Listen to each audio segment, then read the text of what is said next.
si on voulait simuler un cerveau, il faudrait une petite tranche de centrale nucléaire.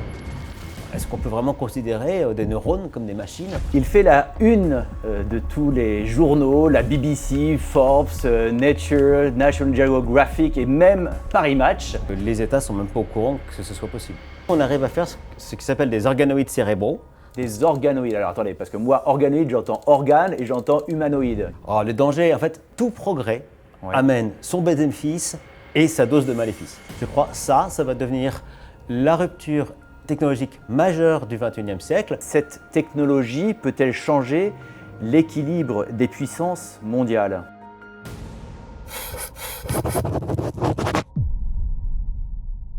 Il fait la une de tous les journaux, la BBC, Forbes, Nature, National Geographic et même Paris Match.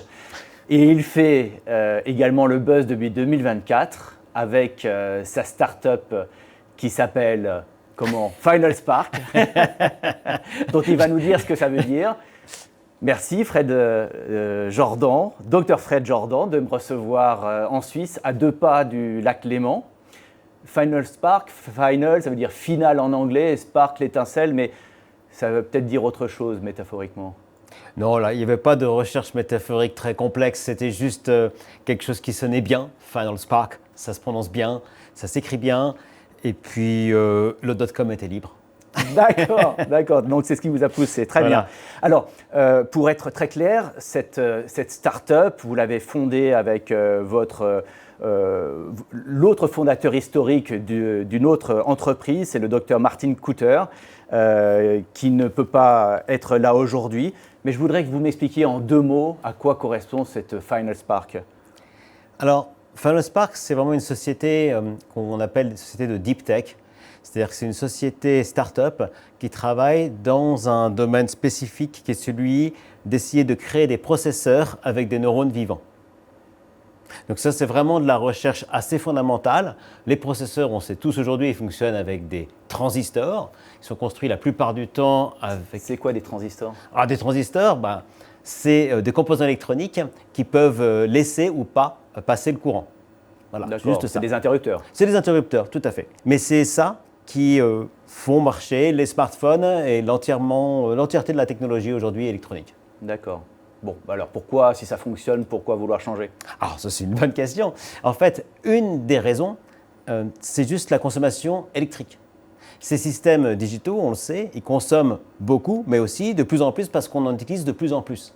Si on commence à utiliser des systèmes vivants, comme des neurones, on pense théoriquement consommer jusqu'à 1 million de fois moins qu'avec des systèmes électroniques. 1 million de fois moins. Alors qu'on comprenne en fait, parce que la consommation énergétique, c'est quoi l'unité? Alors, la puissance d'un appareil se compte en watts. D'accord.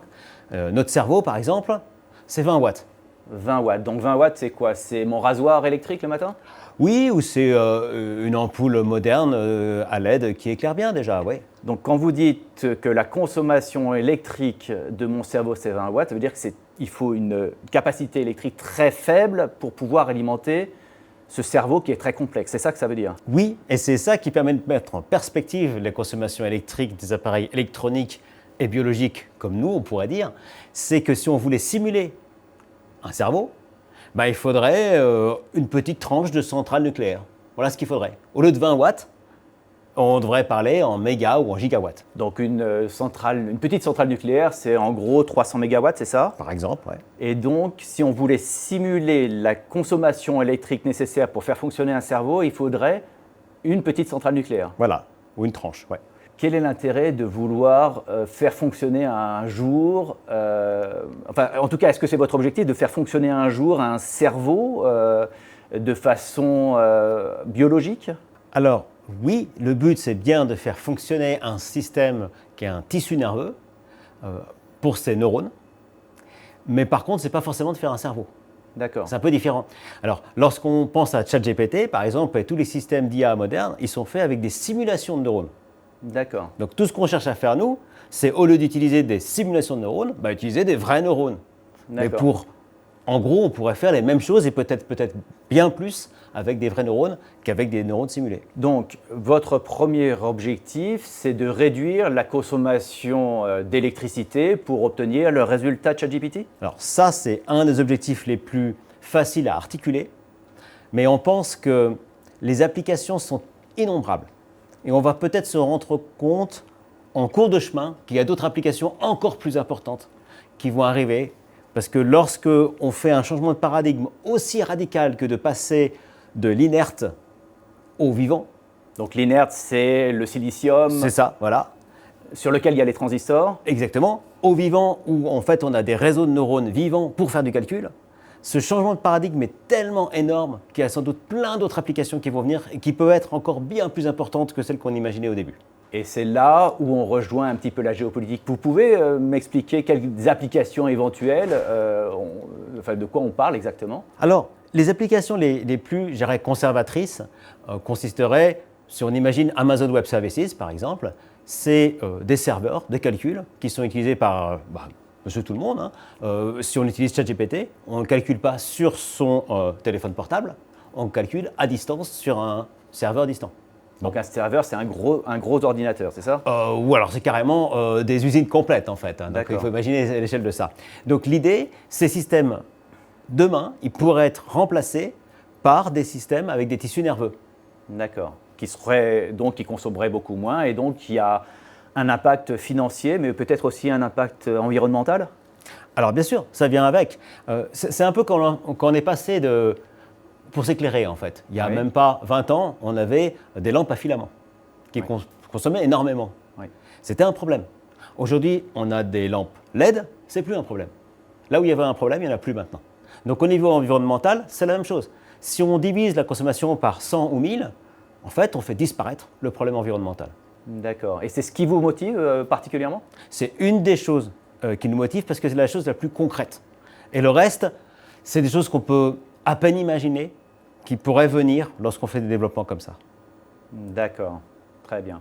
Et donc j'imagine avec les potentialités dont vous venez un petit peu de brosser un certain nombre d'applications, que tout le monde doit tous les jours venir vous proposer leur financement, l'Europe, la Suisse, j'imagine, c'est ça? Alors oui et non.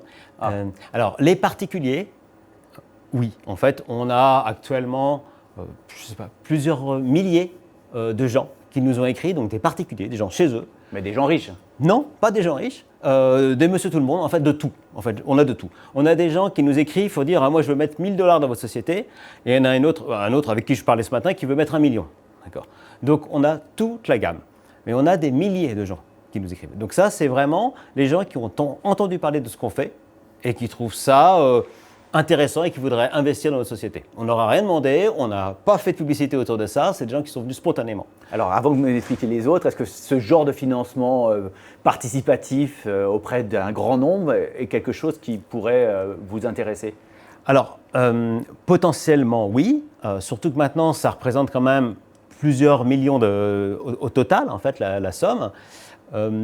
Ça pose quand même un certain nombre de problèmes. Alors d'abord, l'environnement suisse est particulièrement bien adapté pour le crowdfunding et des systèmes comme ça. Mais ça ne veut pas forcément dire qu'on est quand même prêt à le faire, parce que ça veut dire gérer un grand nombre de personnes. Et ça, on ne sait pas si c'est pertinent, parce que ça va nous prendre beaucoup d'énergie.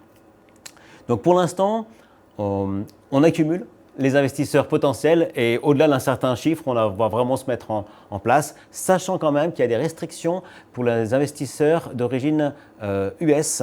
Or, c'est une bonne partie des investisseurs qui sont US. Donc si la législation évolue, si on peut prendre les investisseurs US, ça augmentera aussi l'attractivité de ce type d'investissement. Donc revenons aux investisseurs peut-être étatiques. Je disais tout à l'heure que probablement, si on comprend bien l'ensemble des applications révolutionnaires dont vous parlez, il doit y avoir l'Europe qui doit être tous les jours en train de vous frapper à la porte, ou bien la Confédération helvétique qui doit frapper à la porte pour vous proposer leur investissement, n'est-ce pas? Pas du tout. Pas Absolument du tout. pas. Non, d'aucune manière. Non, pas du tout. Non. Ça n'existe pas. Les États s'intéressent assez peu à ce genre de choses. C'est une révolution en fait. Calculer avec des neurones vivants, ça n'a jamais été fait. Les États ne sont même pas au courant que ce soit possible. Donc c'est par ignorance des potentialités que les États ne viennent pas frapper, ou bien ils sont au courant, mais ils sont adverses au risque. Non, non, c'est vraiment par ignorance. Pour ce cas particulier, le biocomputing, c'est trop nouveau pour que les États soient au courant, tout simplement. D'accord. Et donc les investisseurs que vous recherchez aujourd'hui, vous vous tournez vers d'autres régions que la région européenne ou suisse? Alors oui, en fait, ce qui est intéressant, alors on a deux autres classes d'investisseurs, c'est les institutionnels de type venture capitaliste. Donc eux, ils sont habitués, mais ils ont des horizons de sortie de 3 à 5 ans. Or nous, en fait, pour avoir une application concrète, il nous faut minimum 10 ans. Donc on sort en fait des spectres des VC statiques. Donc il nous reste en fait ensuite comme on dit, les fonds souverains. D'accord. Donc on a Singapour, les Émirats qui proposent des fonds souverains et eux qui ont la surface financière pour faire des investissements pareils. Ce qui serait finalement, d'une certaine manière, un certain gâchis de voir une entreprise suisse et européenne financée par une autre région que la nôtre. Ah oui, alors c'est vraiment désespérant, c'est vraiment dommage, mais c'est probablement ce qui va se produire quand même. Si je vois un peu l'état des discussions qu'on a, c'est dans cette direction-là qu'on va, oui. Alors on va revenir ensuite sur les aspects géopolitiques, puisque c'est ça qui vraiment nous intéresse, mais je voudrais quand même comprendre, votre financement actuel, il vient d'où? Comment vous arrivez à financer ce laboratoire où on est aujourd'hui, par exemple? Alors il vient d'une autre société qui s'appelle Alpevision. Qui est? Alors c'est une société qu'on a créée aussi avec Dr Cooter, mais il y a 26 ans maintenant, qui, elle, est spécialisée dans la détection de contrefaçons. D'accord, et ça veut dire quoi? Ce sont des petits autocollants qu'on trouve dans le packaging de produits de luxe? Alors non, ce n'est pas les autocollants, c'est un système invisible qui est mis en place par les marques et qui permet ensuite avec un smartphone de détecter si un produit est original ou une contrefaçon. D'accord, donc vous avez, grâce à ça, vous permettez l'authentification de produits sur 1000 produits peut-être dans le monde, c'est ça?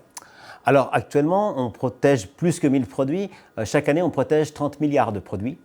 30 milliards de produits? Oui, oui, c'est vraiment beaucoup, oui, effectivement, oui. 30 milliards de produits sont des produits qu'on trouve, que j'ai déjà vus un jour? Ah oui, c'est sûr, c'est sûr. Je pense que tous les spectateurs là, qui nous regardent ont manipulé des produits protégés par nous, ça c'est sûr. Oui. Aujourd'hui, ils ont manipulé un des produits que vous avez protégé? Oui, absolument, oui, ça c'est clair. On est présent dans plein de domaines, y compris les produits pharmaceutiques par exemple, mais c'est aussi les produits de luxe.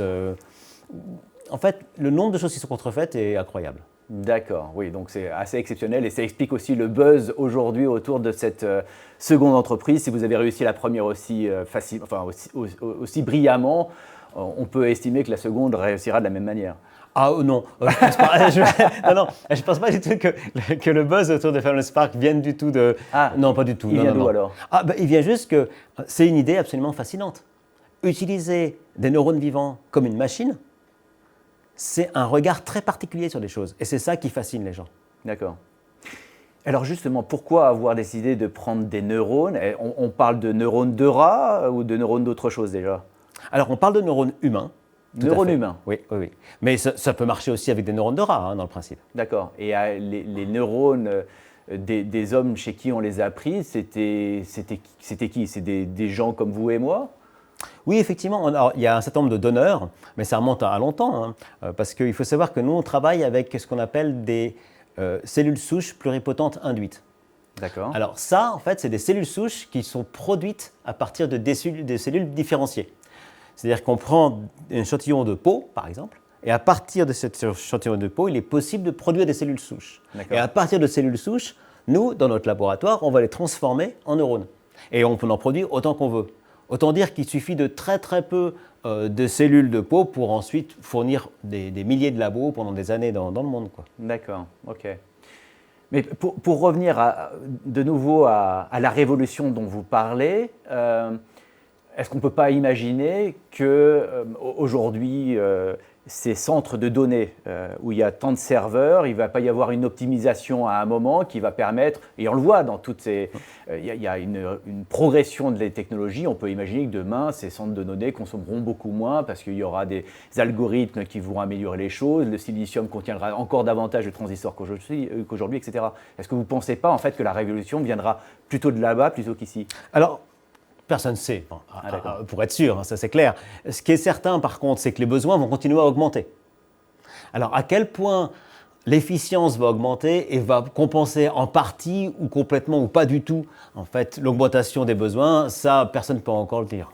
D'accord. Ce qui est sûr, c'est qu'on va toujours garder un facteur très important parce qu'on part de 1 million de différence d'efficience entre les deux. Ah oui, Donc oui. même si on perd plusieurs ordres de grandeur, ça va rester quand même probablement, personne ne sait avec certitude, mais quand même plus intéressant. D'accord. Alors, on comprend que vous faites encore, on appelle ça de la recherche fondamentale. Oui, on peut dire ça, oui. Qu'est-ce qui fonctionne déjà de tangible dont vous pouvez nous parler aujourd'hui et qu'on comprendra? Alors de tangible, ce qui se passe, c'est que nous, on arrive à faire ce qui s'appelle des organoïdes cérébraux. Des organoïdes. Alors attendez, parce que moi, organoïde, j'entends organe et j'entends humanoïde. Qu'est-ce que ça veut dire? Alors, effectivement, le oïde ici, il veut dire que c'est pas un vrai organe, donc on ne fait pas un vrai cerveau. On fait quelque chose qui ressemble à l'organe du cerveau. Ah d'accord. D'accord. Et c'est en l'occurrence tout petit. Donc ça n'a pas la taille du cerveau. Non, hein. ça fait plutôt 1 millimètre de diamètre ou un demi-millimètre de diamètre. Ah oui, c'est vraiment tout petit. ouais, ouais. Une tête d'épingle. Hein. Ouais. Et puis ça, on est capable de les mettre sur des électrodes et de les mesurer et d'interagir avec. Donc des électrodes, c'est des petits fils électriques, c'est ça? Sur C'est lesquels ça, on passe oui. du courant. Oui, correct. Ouais. D'accord. Et ça sert à quoi? Alors ça, c'est notre processeur en fait. Donc on communique avec notre processeur comme ça. Le processeur, c'est quoi? Le processeur, c'est celui qui traite l'information. Et il y a des processeurs dans nos appareils électroniques qu'on utilise aujourd'hui? Oui, tous les appareils électroniques qu'on utilise ont des processeurs, c'est comme ça qu'ils traitent l'information. Et nous-mêmes, notre cerveau est un processeur puisqu'il traite l'information comme on est en train de le faire en ce moment. D'accord. Donc, alors, vous allez justement expliquer ensuite comment ça fonctionne, mais ça veut dire qu'à terme, si ça fonctionnait, au lieu d'avoir du silicium dans son téléphone portable, on aura ce organoïde qui le remplacera? Alors, ça c'est encore de la science-fiction. Hein. Et puis, probablement, on va quand même commencer d'abord par des serveurs qui seront hébergés dans les endroits comme ceci, par exemple, où les gens accéderont à distance à cette ressource. Par Internet, il est possible d'envoyer des impulsions électriques et de recevoir les impulsions électriques et du coup de communiquer avec nos serveurs vivants. D'accord. Alors, revenez encore. Alors, vous étiez en train d'expliquer comment Ouais. ça fonctionnait avec les impulsions électriques. Expliquez. Alors, en fait, une activité électrique d'un neurone, ça s'appelle un potentiel d'action. Un potentiel d'action, ça se détecte très bien avec une électrode, ça fait un siècle qu'on le sait, il n'y a rien de nouveau ici. D'accord ? Donc avec ces électrodes, on va pouvoir détecter l'activité de nos neurones. Et avec les mêmes électrodes, on va pouvoir aussi envoyer des petites impulsions. Et dès lors que vous faites ça, vous faites une sortie, une entrée, donc vous communiquez avec un système qui, lui, va traiter votre information. C'est-à-dire que demain, si on a assez d'électrodes en entrée et qu'on présente une image d'un chien, il pourra dire c'est un chien. Une image d'un chat, il pourra dire c'est un chat. D'accord. Exactement ce que fait l'IA aujourd'hui.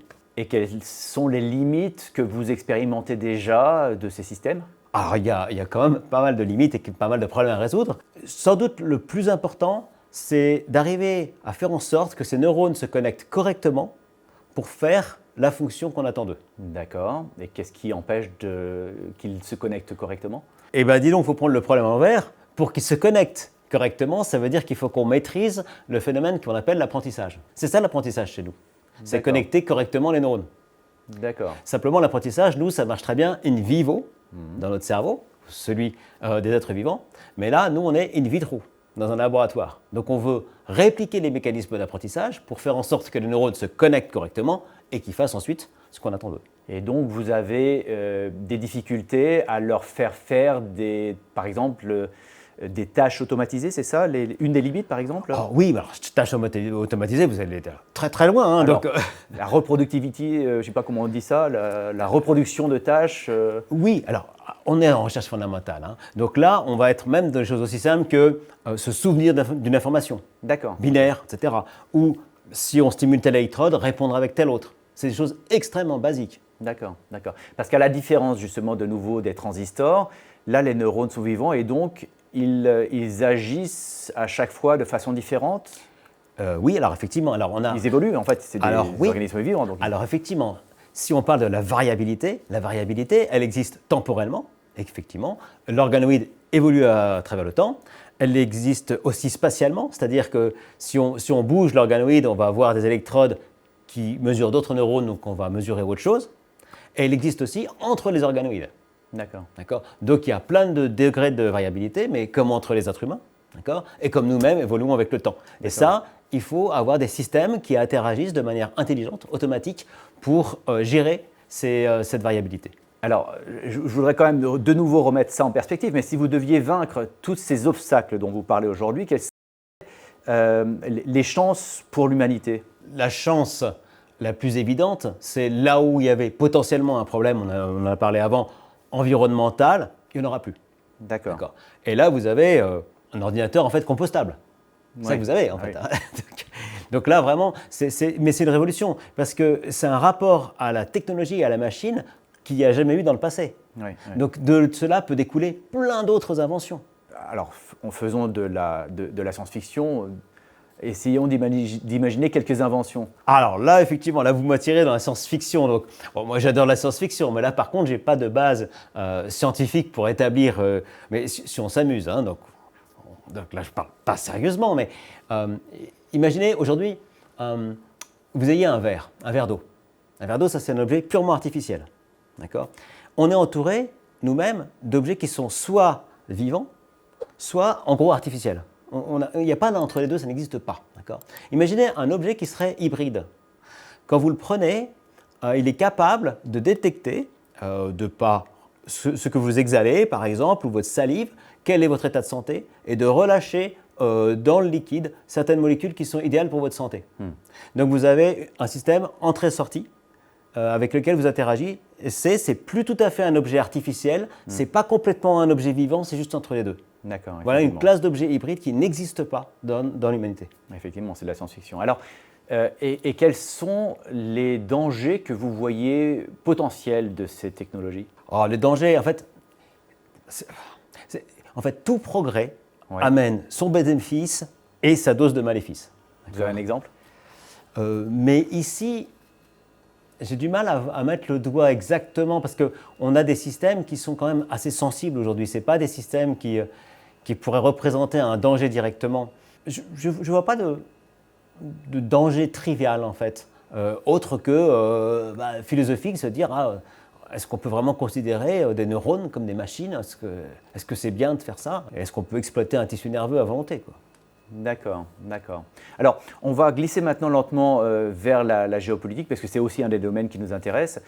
Quand on voit les grandes ruptures technologiques, on s'aperçoit que les États qui sont les possesseurs de ces ruptures technologiques de façon précoce dominent ensuite le monde. Est-ce que vous pensez que ça pourrait devenir demain une rupture technologique majeure pour un État ?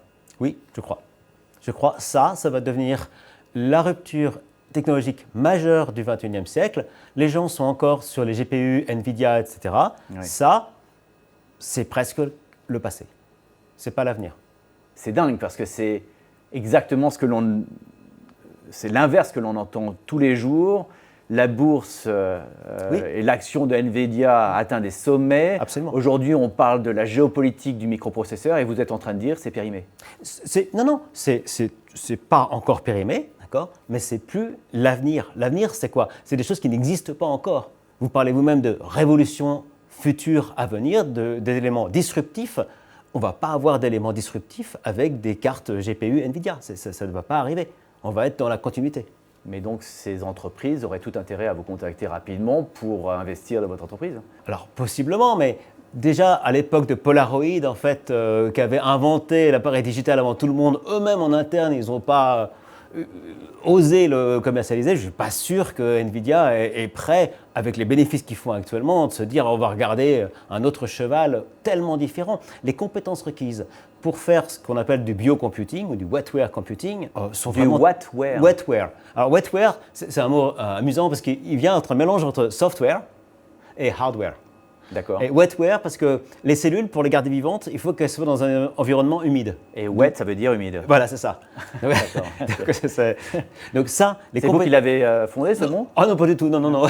On peut trouver ça sur Wikipédia. Tout à fait amusant comme terme, mais qui parle bien, je trouve. Ouais. Et effectivement, les compétences pour aller dans ce domaine-là sont très différentes. Il faut maîtriser la microfluidique, le séquençage ARN, la culture cellulaire, enfin des choses que les électroniciens ne font jamais, quoi. Quels sont les États ou les entreprises, on ne va pas parler d'État actuellement, puisqu'apparemment il n'y a pas encore d'État qui a investi dans votre entreprise, mais quelles sont les zones géographiques où vos solutions technologiques sont les plus développées actuellement? La Chine s'y intéresse? Alors, on a eu pour la première fois une discussion cette semaine avec la Chine, avec une très grosse société pharmaceutique.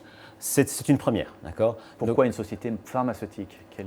Parce que c'est une société qui a vraiment une croissance importante, qui a un fondateur qui s'est diversifié dans plein de secteurs.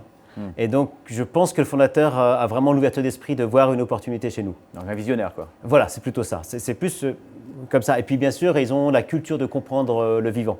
Oui, d'accord. Bien sûr. Mais ça, c'est presque anecdotique. C'est un cas unique pour la Chine. L'essentiel des requêtes viennent plutôt des États-Unis, en tête, suivi par l'Europe. D'accord. On parle beaucoup d'IA en ce moment, et j'aimerais comprendre en fait comment justement ce biocomputing, donc cet ordinateur biologique, va avoir un impact sur l'IA demain. J'ai toujours pas en fait très bien compris le relationnel entre les deux. Alors, potentiellement pour une certaine classe d'IA, qui est l'IA dite générative. Donc, ChatGPT, par exemple, c'est un bon exemple, ou la génération d'images, en fait, tout ce qui ne nécessite pas du temps réel.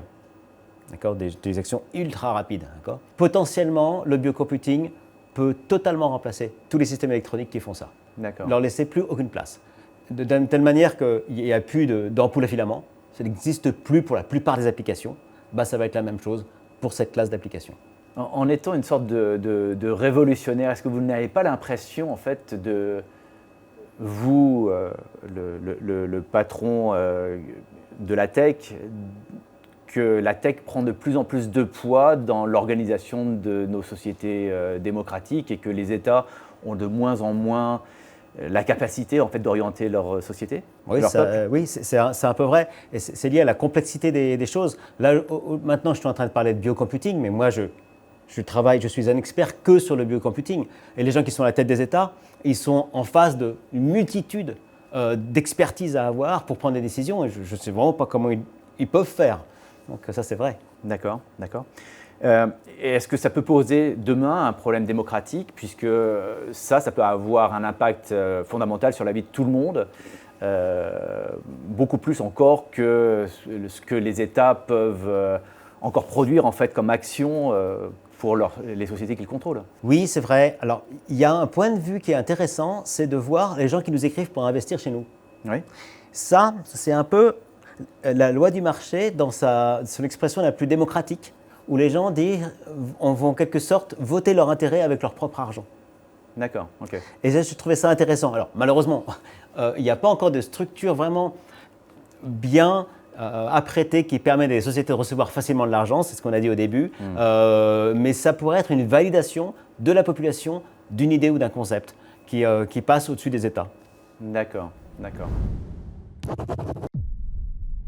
Alors j'ai une dernière rubrique que j'ai appelée oui, non ou Jein. Wow. Jein, c'est un mélange de ja et de nein Oui. en allemand, puisque moi je suis franco-allemand. Il faut essayer d'y répondre rapidement. Alors la première question, c'est: cette technologie peut-elle changer l'équilibre des puissances mondiales?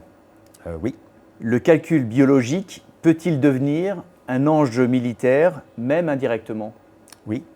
Seriez-vous inquiet si la Chine ou la Russie maîtrisaient cette technologie avant même l'Europe, par exemple? Le Yann est entre les deux. Jein, alors on va dire. Peut-on laisser ce type de recherche uniquement sur le marché, ou bien doit-il être contrôlé par des États? Alors, c'est pas facile de répondre oui ou non à une alternative entre deux questions, je dirais, mais je pense qu'il doit être laissé libre, oui. Pensez-vous, alors on sort un petit peu de Final Spark, mais pensez-vous que la menace de l'IA sur l'existence même de l'homme est fondée? Non. Donc vous êtes plutôt un techno, ce qu'on appelle les techno-optimistes. Oui. Et dernière question, seriez-vous d'accord pour qu'on dédicace cette vidéo à deux ingénieurs qui étaient aussi férus de maths et de physique, Daniel Jordan et Christine Jordan? Nos parents respectifs, donc. Oui, bien sûr, c'est très sympathique. D'ailleurs, Sachant que l'une a travaillé sur les ailes du Concorde et l'autre sur les ailes du Breguet Atlantique. Donc, ils sont habitués à voir des choses qui volent haut. Alors, traditionnellement, nos invités soit dédicacent un livre qu'ils ont écrit, soit nous offrent quelque chose à l'intention de l'abonné qui laissera le commentaire le plus intéressant qu'on lit, bien entendu. Vous avez quelque chose en main, qu'est-ce que c'est exactement? Alors ça, c'est ce qu'on appelle un MEA, Multi-Electrode Array.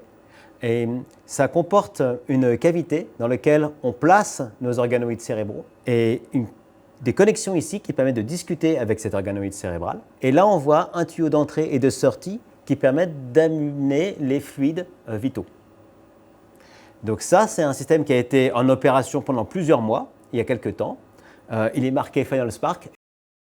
Oh. Il a été utilisé par plusieurs universités à distance. Dont? Alors, on a actuellement 9 universités. En France, par exemple, on peut citer l'université Côte d'Azur. D'accord. D'ailleurs, c'est la seule française qu'on a. Donc, et puis d'autres étrangères, juste 2 autres par exemple? Oui, on a Oxford, Bristol, on a Munich, Berlin, Exeter, Ulster. D'accord, donc c'est très européen encore. Hein? C'est très européen. En fait, on n'a que aux US, Michigan, avec qui on a travaillé. D'accord, très très bien. Et ça, donc, vous acceptez de le donner à l'un de nos abonnés? Absolument. Eh bien, écoutez, merci beaucoup pour ça. Et c'est là où on se rend compte qu'on n'est plus tout à fait dans la recherche fondamentale, puisque là, concrètement, on voit des choses qui existent et que c'est déjà utilisé dans la recherche par des universités. Tout à fait. D'ailleurs, on peut même venir sur le site web de la société Final Spark. Il y a une section live où on peut voir en temps réel les signaux électriques des neurones qu'on a actuellement sur ces systèmes-là, qui sont diffusés en temps réel sur Internet 24 heures sur 24. D'accord, je mettrai le lien dans la description de la vidéo. Eh bien, docteur Jordan, je vous remercie de nouveau de m'avoir reçu ici à Vevey en Suisse dans votre laboratoire. Eh bien, je vous souhaite tout le bon pour les futures recherches. Merci bien, merci de m'avoir invité.